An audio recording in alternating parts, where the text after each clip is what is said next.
오늘 말씀드릴 이야기는 한 얼어붙은 땅, 그린란드에서 시작이 됩니다. 이 전 세계 최강 대국 미국 대통령 트럼프가 이 작은 영토를 두고 필요할 경우에 힘을 쓰는 것도 배제하지 않겠다라고 말을 하고 있죠. 이 동맹국인 유럽 여러 나라에서 그린란드를 팔지 않으면 관세 폭탄을 퍼부을 것이라고 으름장을 놓고 있다 보니까 이달은 최근 암호화폐 시장 급락세를 보였습니다. 그리고 지금 오히려 금값이 폭등하면서 신고가를 경신해버렸는데요. 이 믿기 힘든 이런 장면 뒤에는 과연 어떤 의도가 숨어 있을까요? 그리고 이 뉴스 하나에 전 세계 금융시장이 이렇게까지도 요동치고 있는 이유 한번 살펴보도록 하겠습니다. 트럼프 대통령이 며칠 전에 자신의 소셜미디어를 통해서 유럽 8개국에 추가 관세를 예고했습니다. 이 덴마크 영토라고 할 수 있는 그린란드를 미국에 팔 때까지 2월 1일부터 10% 관세를 매기고 6월 1일에는 25%로 올리겠다는 초강수를 두었는데요. 이 덴마크랑 그린란드 정부가 섬은 매물로서 내놓은 적 없다면서 완강하게 거부하면서 트럼프 대통령은 군사 옵션도 배제하지 않는다라는 발언까지 흘렸죠. 이 덴마크랑 그린란드 정부가 섬은 매물로 놓은 적이 없다라면서 완강하게 거부하면서 트럼프 대통령은 여기에 대고 군사 옵션도 배제하지 않는다라는 섬뜩한 발언까지도 흘렸습니다. 21세기의 동맹국 땅을 무력으로 빼앗는 시나리오가 거론이 되면서 유럽은 당연히 충격에 빠질 수밖에 없었고 영국, 프랑스, 독일까지도 이 주요 국가들은 일제히 그린란드는 덴마크 자치령으로서 미국이 침략하면 나토 동맹이 붕괴될 것이다라고 강력하게 경고했습니다. 그리고 핀란드의 스투브 대통령은요, 유럽연합은 미국의 관세 협박을 철회시킬 수단이 많다라고 밝히면서 다행히도 미국이 진짜로 군사행동에 나설 거라고 보진 않는다라고 덧붙였습니다. 그만큼 유럽 쪽에서도 일촉즉발의 이 상황을 상당히 엄중히 보고 있다는 뜻이겠죠. 그런데 여기서 왜 하필 그린란드일까요? 이 트럼프 대통령의 주장대로 그린란드는 미국 안보랑 자원 전략의 요충지입니다.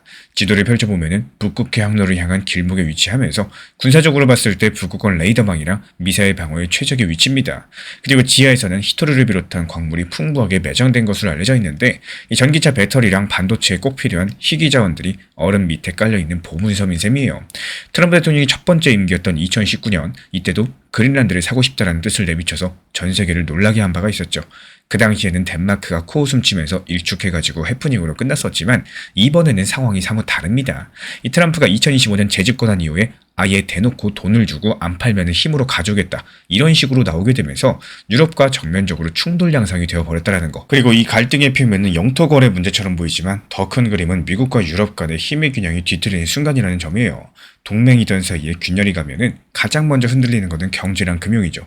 실제로 트럼프 측의 발언 직후에 유럽 증시가 급락하고 휴장 이후에 첫 번째 개장한 뉴욕 증시에서도 S&P 500 지수가 1.5% 하락하는 여러 가지 시장 투자자들은 즉각적으로 반응했습니다.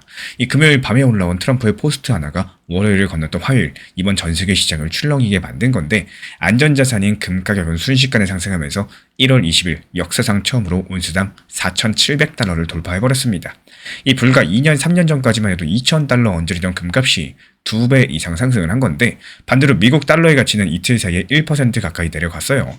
이 동맹국들까지도 등을 돌리면서 달러에 지나치게 의존해도 위험하다라는 이런 인식이 퍼질 수 있다는 우려가 반영된 걸로 보입니다. 이렇게 경제 지표들은 거짓말을 하지 않습니다. 이미 숫자들은 이번 사태의 충격파를 웅변하고 있는 상황이고 영국의 옥스퍼드 이코노믹스는 만약에 미국과 유럽연합 관세 전쟁이 현실화될 경우에 글로벌 성장률이 2.6%까지 떨어질 것이라고 경고를 남겼어요. 이 2.6%라는 숫자는 코로나 사태 때를 빼면은 2009년 세계 금융위기 이후에 가장 낮은 수준인데요. 지난 3년 동안 안정적으로 유지되던 2.8에서 2.9% 성장률이 무너진다. 이런 시나리오인데 그야말로 세계 경제의 심장박동이 둔해지고 있다는 뜻입니다. 그만큼 미국과 유럽의 전면적인 충돌은 전 세계를 경기 침체의 늪으로 끌고 갈 수 있는 엄청난 파괴력이 숨겨져 있다는 거. 관세가 때로는 총탄보다 무섭다는 말이 실감나는 대목입니다. 당장 눈앞의 무역 숫자도 어두워질 전망이에요. 양측이 보복 관세를 주고받기 시작하면 기업들은 투자를 줄이고 교역량은 급감하게 될 겁니다. 미국과 유럽산 자동차, 항공기부터 각종 전자제품까지 갑자기 25%씩 추가 관세가 붙는다. 그럼 소비자들은 지갑을 닫고 물가는 올라가겠죠. 성장은 꺾이고 물가는 뛰는 이 스태그플레이션에 대해서 악순환 위험이 커지게 됩니다. 각 국가의 중앙은행 입장에서는 정말로 골치 아픈 상황이에요. 경기가 식어가니까 원래대로 오면은 금리를 인하해서 부양해야 되는데 이 관세발 물가 상승이 겹치니까 함부로 돈을 풀 수도 없게 됩니다. 이게 미국 연준의 입장에서도 눈치를 볼 수밖에 없겠죠. 한편에선 경기 방어를 위해서 금리를 내려야 된다, 이런 압력이 커질 테고, 또 다른 한편에서는 아직도 물가가 불안한데 어쩌려고 완화하냐, 이런 반대가 만만치가 않을 겁니다. 사실 미국 입장에서도 이 싸움은 양날의 검이에요. 당장 트럼프 대통령은 국가안보랑 핵심 광물을 위해서 그린란드가 반드시 필요하다는 논리를 펼치고 있지만요. 동맹에 대해서 적으로 돌리는 대가는 미국 경제의 부메랑이 될 가능성이 높습니다. 이미 미국 월가에서는 이러다가 트럼프 2기가 2018년 미중 무역전쟁 때처럼 자충수를 두는 거 아니냐라는 이런 우려가 나와주고 있는 상황인데, 이 당시에는 미중 관세 탓에 제조업이랑 농업이 타격을 입고 양국 증시가 출렁했었는데요. 이번에 대상이 유럽이면은 그 충격은 어쩌면 그때보다 클 수가 있다라는 거. 유럽연합 같은 경우는 미국 GDP에 맞먹는 거대 경제권이고요. 무엇보다 미국의 동맹들이라서 그동안 협력으로 얻어내던 평화 배당을 걷어들일 수도 있기 때문입니다. 실제 트럼프 대통령의 관세 위협은 작년에 힘겹게 타결했던 미국과 유럽연합 간의 무역협정을 물거품으로 만들 조짐이에요. 유럽의 각국들은 이 신뢰할 수 없는 상대랑은 협정을 맺어봤자 소용없다, 이런 분위기고요. 미국 내에서도 동맹에 칼을 겨누는 것은 지나치지 않냐, 이런 비판 여론이 일어나고 있습니다. 그렇다면 이번 이슈의 파급 효과는 어디까지 미칠까요? 먼저 대서양을 사이에 둔 미국과 유럽의 정치적인 균열이 깊어질 가능성이 있습니다. 이 나토를 창설한 이래로 최대 위기로 몰아넣을 수 있다는 말까지도 나오는데, 실제로 만약에 미국이 무력으로서 그린란드를 점령하는 최악의 시나리오가 현실화된다, 그럼 나토 조약에 따라서 유럽 동맹국들이 덴마크를 방어해야 되는 초유의 상황이 전개가 된다는 거. 이 상상조차도 힘든 일이지만요. 그 가능성을 이제는 배제할 수 없게 언급해야 된다는 사실 자체가 충격입니다. 그리고 이어가지고 경제전쟁의 장기화입니다. 일단 2월 1일에 예고된 10% 관세, 그리고 다가오는 6월 달에는 25% 관세까지도 일정표가 나와버렸죠. 그렇기 때문에 글로벌 기업들은 최악을 염두에 두고 여기에 대한 대비책을 가동을 할 거예요. 미국과 유럽이 서로 상대방 산업의 약점을 찌르는 맞보복 조치를 취할 테고, 그 영향력은 양측을 오고 가면서 증폭되겠죠. 이미 유럽연합은 미국산 상품 930억 유로치에 대해서 보복 관세를 준비하고 있다는 보도가 나왔고요. 이런 관세 전면전이 펼쳐진다. 앞서 언급드린 것처럼 전 세계 공급망과 무역 흐름이 재편되면서 신흥국이나 비당사국들까지도 연쇄 충격을 받게 될 겁니다. 더 근본적인 변화도 생각해 볼 수 있습니다. 이거는 바로 국제 금융 질서의 재편인데요. 미국과 유럽의 갈등이 심화되면 될수록 전 세계 많은 나라들은 달러랑 기존 금융망에 과도하게 의존하는 게 위험하지 않은가, 이렇게 자문하게 될 수 있습니다. 평소에 미국이랑 사이가 좋지 않던 러시아, 중국 같은 나라들은 물론이고 애초에 미국 편이었던 유럽까지도 대안 모색에 나설 수 있다는 뜻인데요. 실제로 유럽연합 측에서는 최근에 경제적 강압에 대응하기 위한 도구를 도입을 하면서 이 타국이 무역 보복들로서 압박할 때 집단적으로 반격할 수 있는 법적인 장치를 마련했습니다. 이 미국의 금융 제재라거나 달러 패권에도 똑같이 맞설 카드를 갖추겠다는 신호인데, 궁극적으로 봤을 때는 국제 무역 결제에서 달러 외에 다른 통화를 쓰는 이런 비중을 늘려나가고, 스위프트 같은 미국 영향권의 결제망을 우회할 수 있는 새로운 통로를 만드는 전략으로 이어지게 될 거예요. 그리고 여기에서는 디지털 화폐라거나 블록체인 네트워크도 그 옵션의 하나로서 거론이 될 겁니다. 그리고 이 지점에서 암호화폐, 특히 리플 XRP 이야기가 등장을 하는데요. XRP가 처음부터 국제 송금을 염두에 두고 설계된 디지털 자산이죠. 중앙은행이나 은행 간의 대규모 자금 이체에 쓰이는 교환 수단을 목표로 합니다. 현재의 국제 결제망, 이를테면 스위프트라거나 달러 결제망이 정치적으로 악용되거나 두동강 난다. 그럼 그 틈새를 파고들 솔루션 중 하나로서 XRP가 부상할 가능성이 있다는 거. 물론 기존 시스템이 하루아침에 사라지진 않겠지만은 금이 가기 시작하면은 그 틈새는 서서히 벌어지게 마련입니다. 실제로 리플사는 이런 변화를 대비해 나가고 있습니다. 이 미국 SEC랑 소송도 일단락되고 나서 리플은 미국 바깥에서 은행이나 기업 파트너십을 빠르게 확장하는 중인데, 전 세계 금융기관들의 공통 언어인 ISO 2002 표준을 리플넷과 리플레저가 지원을 하면서 기존의 은행 시스템과의 접점을 넓혀가고 있죠. 그리고 주목하셔야 되는 게 이 스테이블코인이랑 CBDC, 이 분야에서 리프레젠트기가 발을 넓히고 있습니다. 실제로 유럽에서 중앙은행 테스트에서도 리플레저를 활용한 사례가 있고요. 이 새로운 지급결제 인프라로서 그 가능성을 점점 더 인정받아가고 있는 상황이죠. 여기에 대해서 암호화폐 시장 투자자들은 이번 그린란드 사태를 보면서 착잡한 심정일 겁니다. 한편에선 미국 패권에 금이 가면 비트코인 같은 대안자산의 시대가 오는 거 아니냐, 이런 기대감을 품을 수 있겠죠. 정작 단기적으로 시장이 받은 충격은 그리 달갑지가 않은데요. 이 비트코인은 1월 초에 9만 달러 중반까지 상승했다가 이번 사태가 격화된 1월 19일에서 20일 이틀 동안 6% 이상 하락하면서 9만 달러 선이 무너졌습니다. 글로벌 증시 조정과 함께 찾아온 급락이었는데 여기서 시장 투자자들은 아직까지 비트코인을 디지털 금이라기보다는 기술주형 위험자산으로 취급하고 있다는 방증이에요. 하지만 역설적으로 봤을 때 이런 조정 국면에서도 미래를 내다보는 움직임은 이어지고 있습니다. 미국에 상장된 비트코인 현물 ETF들 지난주에만 14억 달러가 넘는 신규 자금이 유입됐죠.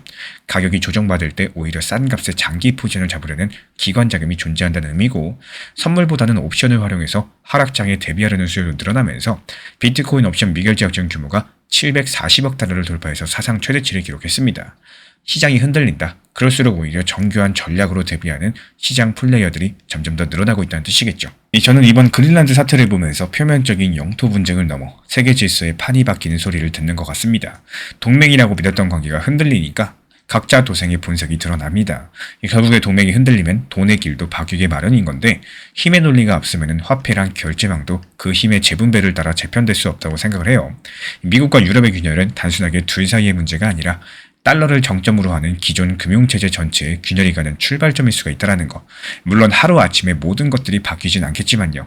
역사는 이런 균열의 순간들로부터 새로운 질서가 태동해왔다는 것들을 우리는 이미 알고 있습니다. 이번 트럼프 대통령의 그린란드 발언으로 시작된 이번 사태는요. 국제정치랑 경제, 그리고 미래 금융이 향방까지도 줄줄이 연결된 거대한 퍼즐의 한 조각입니다. 이 겉으로 황당해 보이는 뉴스겠지만 그 이면에는 패권국의 이해관계, 동맹의 균열, 자원과 안보, 그리고 기축통화 질서의 방향까지도 이 복잡한 기회장치가 맞물려서 돌아가고 있다는 거. 당장 시장은 민감하게 반응을 하고 있고, 이 시장 투자자들은 긴장의 끈을 조이고 있죠. 하지만 위기는 곧 기회이기도 하겠습니다. 기존 질서에 금이 갈 때 새로운 대안들이 등장하기 마련인 건데, 리플 XRP 같은 크립토 인프라가 정말 플랜 B로 부상을 할지, 그리고 또는 유럽이 독자 노선을 구축할지 향후 전개를 지켜보셔야겠습니다. 여기서 분명한 건요.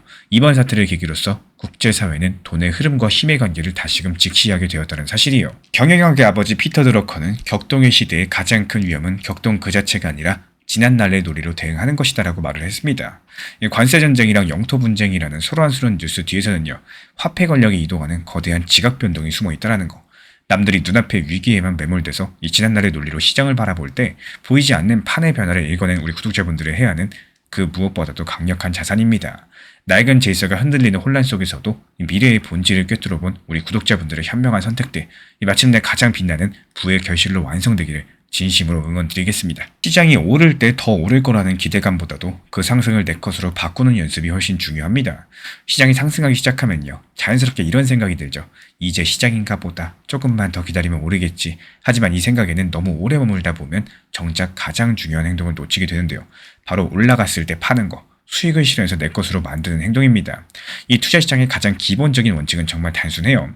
올라갔을 때 팔고 떨어질 때 사면 돼요. 근데 현실에서는 이 원칙이 오히려 정반대로 작동하는 경우가 많죠. 오를 때는 더 사고 싶어지고 더 오를 것 같아서 매도를 미루게 되고 막상 떨어지기 시작하면 불안해져서 사야 될 자리에서 오히려 손이 멈춥니다. 이런 심리가 반복된다. 이 시장은 항상 어려워질 거고요. 억울한 곳이 되어버릴 겁니다. 그래서 상승장을 당연하게 여기면 안 되고, 또 상승은 언제든지 멈출 수 있고요. 속도는 또 갑자기 꺾일 수 있습니다. 그렇기 때문에 올라갔을 때 아직 더 갈 것 같다가 아니라 여기서 얼마는 정리해두자라는 생각을 먼저 해보는 연습이 필요하다는 거. 이게 바로 수익 실현을 습관화하는 과정이겠죠. 스쳐 지나간 수천만 원의 수익은 결국에 계좌 속의 숫자에 불과하고 내 삶을 바꿔주지도 않고 마음을 편하게 해주지도 않습니다. 반대로 비록 100만 원이라도 수익 실현해서 실제로 내 손에 들어온 돈은 전혀 다릅니다. 그거는 경험이 되고요. 자신감이 되고 그 다음 매매를 버틸 수 있는 힘이 되어줍니다. 제가 안내드리는 단기 종합방에서도 중요하게 말씀드리고 있지만요. 단기 종목은 단기 종목답게 비중 조절하고 목표 타점을 걸어놓는 이유도 일을 하거나 밤에 자는 시간에 대응을 못하기 때문에 적당한 단기 고점에 목표 타점 걸어놓으면서 순간적인 상승에 대응하기 위함입니다. 시장이 생각보다 냉정하게 오르고 내리고를 계속해서 반복하고 있죠. 대부분의 많은 분들께서 단기라고 생각하고 진입을 했어도 이 수익에 만족 못하고 결국에 더 오를 거라는 이런 욕심에 매도의 마침표를 찍지 못하고 시장이 안 좋다, 시장이 하락한다는 것만 탓하게 되는 경우가 생깁니다. 예를 들어서 단기 종목에서 적당히 수익 실현을 했으면 그걸로 리플의 단기 저점을 추가 매수해서 평단을 낮추고 비중과 수량을 늘려가기 위한 하나의 원동력과 같은 포트폴리오를 구성해야 된다고 생각을 해요. 그리고 정말로 중요하지만 시장이 좋고 안 좋고 모든 걸 떠나서 항상 업비트, 빗썸, 현물 매매로서만 안전하고 천천히 운영하셔야 됩니다. 잘 모르는 해외 거래소, 고위험 선물 매매는 아차 하면 모든 게 사라지기 때문에 그때는 회복 자체가 불가능해지겠죠. 이 정말로 아무것도 모르겠고 뭘 해야 될지 혼동이 온다. 아주 천천히 길게 보면서 분할 매수로 조금씩 업비트 비썸에서 모아나가는 전략으로 천천히 접근하시는 게 맞을 수 있는 시장입니다. 이 결국 투자에서 중요한 거는 크게 맞히는 한 번이 아니라 상승을 만났을 때 욕심보다 결과를 선택할 수 있는지 여부인 거고, 이 팔아본 사람만이 다음 상승에서도 흔들리지가 않습니다. 실시간 변동 구간은 정말로 몇 시간 안에 지나가는 경우가 많아요. 고래 수급이 갑자기 움직이거나 거래소 물량이 몰리는 순간 뉴스보다 빠르고 차트보다 먼저 반응하기 때문에 이걸 제때 보지 못하면 좋은 자리도 놓쳐버리고요. 반대로 위험 신호도 제대로 캐치하지 못해서 손실이 커지기 쉽습니다. 그래서 제가 확인하는 고래 수급 변화랑 핵심 가격대 실시간 흐름으로 정리해서 보내드리고 있기 때문에 필요하신 분들은 현재 보이는 번호로 문자 신청 주시면 되겠습니다. 제가 안내해드리고 있는 코인 신사 채널 멤버십 전용방에 대해서 짧게 설명드려 보도록 하겠습니다. 리플, 암호화폐 시장에 대한 중요한 이슈, 그리고 브리핑이나 시장의 흐름에 대한 전문적인 분석 내용 설명과 함께 차트상의 기술적 분석, 온체인 지표와 투자 심리에 대한 내용들을 같이 안내 도움드리고 있고, 가장 중요한 투자 심리를 컨트롤하기 위해서 포트폴리오의 구성에 대한 노하우, 투자 심리 컨트롤에 대한 내용도 같이 안내드리고 있습니다. 코인 신사 스터디 멤버십 가입하신 분들께서는 아래 번호 혹은 신청 링크 통해서 남겨주시면 제가 연락드리고 있고, 안내 설명과 함께 신사 채널 리플 전용 멤버십 방에도 입장 안내 설명드리고 있습니다. 리플 XRP 투자에 있어서 이제는 투트랙 전략이 반드시 필요해지고 있습니다. 무턱대고 몰빵하거나 반대로 또 손 놓고 기다리는 시대는 끝났어요. 첫 번째 트랙은 매달 분할 매수하시면서 시장이 빠지든 말든 일정 비중으로서 리플을 꾸준히 모아 나가시는 겁니다.